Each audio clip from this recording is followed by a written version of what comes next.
तर तेलामध्ये जिरी, मोहरी, लसूण, कोथिंबीर, कढीपत्ता टाकलेला आहे आणि हिरवी मिरची, दही आणि बेसन हे एकत्र करून घेतलेलं आहे. असं स्मूथ करून घेतलेलं आहे. दही आणि बेसन दही आणि बेसन हे दोन्ही एकत्र केलेलं आहे. थोडंसं 1-2 चम्मच बारकाले टाकलेले आहेत पोहे खायचं. 2 चम्मच बेसन पीठ टाकलेलं आहे आणि दही घेतलेलं आहे आणि थोडासा हिंग टाकलेला आहे तेलामध्ये.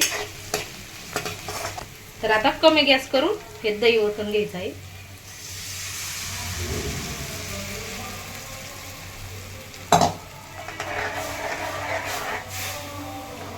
आणि नंतर मग मीठ टाकायचं आहे चवीनुसार. थोडंसं मी मिरचीला ह्याला मीठ टाकलेलं होतं.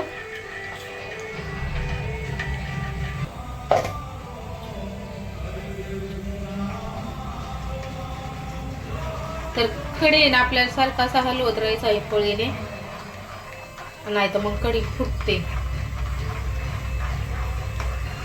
असं थोडं थोडं हे यायला लागलं ना फेसकुट असं वर का हलवत राहायचंय. अशी शिजवून घ्यायची आपल्याला कढी. टाकून घेते चवीनुसार.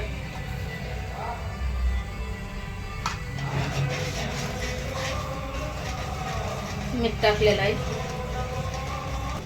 कढी अधुरी आहे कढीपत्त्याशिवाय. कढीपत्त्याने छान असा सुगंध, फ्लेवर छान येतो. कढीपत्ता, कोथिंबीर, हिरवी मिरची. तर तुम्ही कशी करता कमेंट मध्ये सांगा. तर पाहू शकता आपली कढी आहे ना आता झालेली आहे. गॅस मी आता बंद करून घेते. कोथिंबीर टाकते भरपूर सारी आणि गॅस बंद करून घेते.